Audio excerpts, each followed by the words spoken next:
यह पहली बार था जब छोटे शेर सिम्बा ने तितली देखी थी और वह उसे करीब से देखने ही वाला था कि अचानक छिपकली ने झट से तितली को मार डाला और ऐसा दिखाया जैसे कुछ हुआ ही नहीं। सिम्बा को बहुत गुस्सा आया। उसने गुस्से में 2 बार दहाड़ लगाई, लेकिन छिपकली ने उसकी तरफ देखने तक की जहमत नहीं उठाई। तभी अचानक सिम्बा ने अपने पीछे हलचल महसूस की। पहाड़ी की ढलान पर मौजूद बजरी भी हिलने लगी थी। जब उसने मुड़कर देखा तो उसे एक डरावना नजारा दिखाई दिया। घोड़ों का एक झुंड तेजी से उसकी ओर दौड़ रहा था। सिम्बा ने तेजी से भागना शुरू किया, लेकिन घोड़े भी घबराए हुए थे क्योंकि शिकारी कुत्ते उनका पीछा कर रहे थे। यह सब जानबूझकर किया जा रहा था। सिम्बा को लग रहा था कि वह कुचलकर मर जाएगा, इसीलिए उसने अचानक रुककर एक चट्टान के पीछे छिपने की कोशिश की और किसी तरह बच निकला। लेकिन खतरा अभी टला नहीं था। उसके पीछे की पत्थर की दीवार कभी भी गिर सकती थी। सिम्बा ने हिम्मत जुटाई और पास के एक पेड़ पर छलांग लगा दी, यह सोचकर कि वहाँ वह सुरक्षित रहेगा। लेकिन घोड़े बिखर गए और वह जगह भी अब सुरक्षित नहीं रही। तभी अचानक सिम्बा ने अपने पिता को दौड़कर अपनी ओर आते देखा। राजा मुफासा ने अपने बेटे को शांत किया और उसे धीरे धीरे नीचे उतरने के लिए कहा। लेकिन जैसे ही राजा आगे बढ़े, सिम्बा भी मवेशियों के झुंड में गिर गया। जब सिम्बा घबराया हुआ था, तभी उसके पिता ने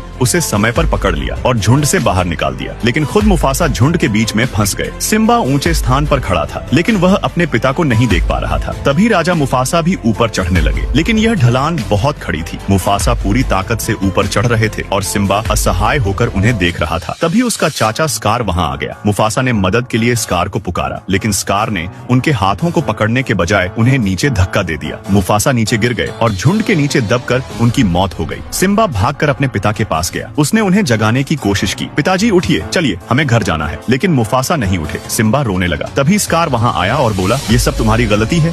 स्कार ने सिम्बा को विश्वास दिलाया कि सब उसे दोषी मानेंगे और उसे भाग जाना चाहिए। सिम्बा डरकर भाग गया। जैसे ही वह भाग रहा था, शिकारी कुत्तों का एक झुंड उसका पीछा करने लगा। वे उसे मारने के इरादे से आए थे। भागते भागते सिम्बा एक चट्टान से गिर पड़ा। शिकारी कुत्तों को लगा कि वह मर चुका है और वे वापस चले गए। स्कार अब राजा बन चुका था। उसने अपनी सत्ता मजबूत करने के लिए शेरों के राज्य में शिकारी कुत्तों को भी शामिल कर लिया। लेकिन सिम्बा मरा नहीं था। वह बच गया और एक दूरस्थ जंगल में जा पहुंचा। हालांकि वह जीवित था, लेकिन वह उदास था क्योंकि उसे अपना घर छोड़ना पड़ा था। भटकते भटकते वह टिमोन और पुम्बा नाम के 2 अजीबोगरीब दोस्तों से मिला। उन्होंने उसे समझाया कि जीवन में चिंता नहीं करनी चाहिए और मस्ती में रहना चाहिए। सिम्बा धीरे धीरे उनके साथ रहने लगा। समय बीतता गया और सिम्बा बड़ा हो गया, लेकिन उसके मन में हमेशा अपने घर की यादें थीं। अंत में उसने फैसला किया कि वह लौटकर अपने राज्य को बचाएगा।